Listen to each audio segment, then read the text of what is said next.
जवानों मैं आपसे मुखातिब हूँ, अगरचे जवानी मस्तानी होती है, जरा इस मस्तानी जवानी को तहज्जुद के मुसल्ले पे लाके देखो। क्या मस्ती चढ़ती है सजदों के अंदर, क्या लुत्फ है कयाम के अंदर, क्या सुकून है रुकू के अंदर। इस जवानी को मालिक की चौखट पे लाओ, फिर देखना कि ये जवानी कितनी लज्जत आफरी होती है, और फिर इस जवानी के बदले में अल्लाह ताला तुम्हें क्या क्या अता फरमाता है। अपने ख्यालात को काबू में करें, अपनी नमाज में यकसु हो जाएं। बड़े सजदे में हो और खड़े दुकान पे हो तो फिर सजदा सरूर बख्श नहीं होगा, फिर कयाम लज्जत आफरी नहीं होगा। तो अपनी नमाज को इस कदर यकसु कर लो कि जब तुम सजदे में हो, कयाम में हो, रुकू में हो, तो सजदे कयाम और रुकू की लज्जत तुम्हें हासिल हो रही हो। वो आदमी जिसमें तन्हाई में अल्लाह का जिक्र किया, अल्लाह को याद करने बैठ गया, कोई देखने वाला नहीं था, वो तन्हा था, अपने बंद कमरे में था, अपने रब को याद किया।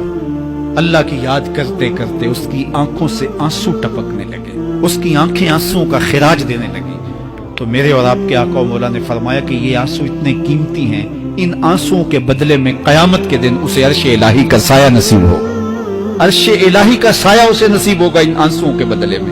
रूमी अलैहि रहमा फरमाते हैं, जहां पानी गिरता है वहां सब्जा उगता है, जहां आंसू गिरते हैं वहां रहमत उतरती है।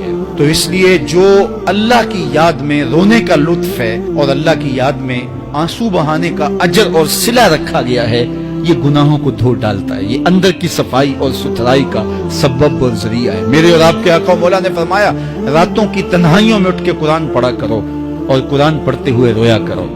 फिर फरमाया, फइल्लम तबकू फतबाकू, अगर रोना ना आए तो रोने की कोशिश किया करो।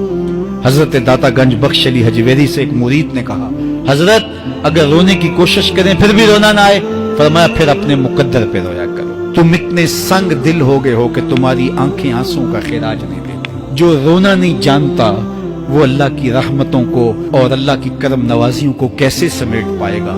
बच्चा रोता है तो मां दूध देती है। जब बंदा अल्लाह की हुजूर इल्हाओ जारी करता है, इज्ज करता है, इनकिसारी करता है, तो अल्लाह की रहमतों को जोश आता है और अल्लाह ताला की रहमतें उस पर बरसती हैं और उसके न सिर्फ गुनाह माफ होते हैं बल्कि अल्लाह ताला उसके गुनाहों को बदल के नेकियों में तब्दील कर देता है। वरजुलुन कल्बुहु मुअल्लकुम बिल मसाजिद, वो आदमी जिसका दिल मस्जिद के साथ वाबस्ता होता है। अल्लाह के घर की तामीर, अल्लाह के घर की सफाई सुथराई, अल्लाह के घर की आबादकारी, अल्लाह के घर की हाजिरी, ये उसकी जिंदगी का मशगला है। मस्जिद के साथ वाबस्ता है, उसको जुनून है अल्लाह का घर खूबसूरत हो, अल्लाह के घर में रौनक हो, उसको जुनून है कि अल्लाह के घर में सफाई सुथराई हो, पाकीज़गी हो, लोगों का आना हो। मस्जिद के काम वो गुलामों की तरह करता है।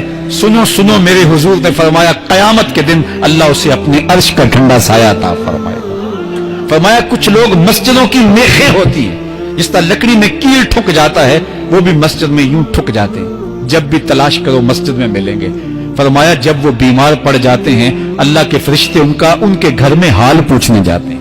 यारो, जवानी के अय्याम में मस्जिदों के साथ अपने आप को वाबस्ता करो, मस्जिदों की सफाई भी अपने मामूलात में शामिल करो। महीने बाद, 8 दिन बाद या जब आपको फुर्सत हो, मस्जिद की सफाई का अपने ऊपर जुम्मा लो। किसी भी मस्जिद में चले जाओ, उसको साफ करो। जब तुम अल्लाह के घर को धोगे अल्लाह तुम्हारे दिल को धो देगा, तुम्हारे दिल को अल्लाह पाक कर देगा। तो ये मस्जिदें काबतुल्लाह की बेटियां हैं। अल्लाह ताला ने मस्जिदों के जरिए जीनत दी है जमीन को। जिस तरह आसमान सितारों से सजा हुआ है, जमीनें मस्जिदों से सजी हुई।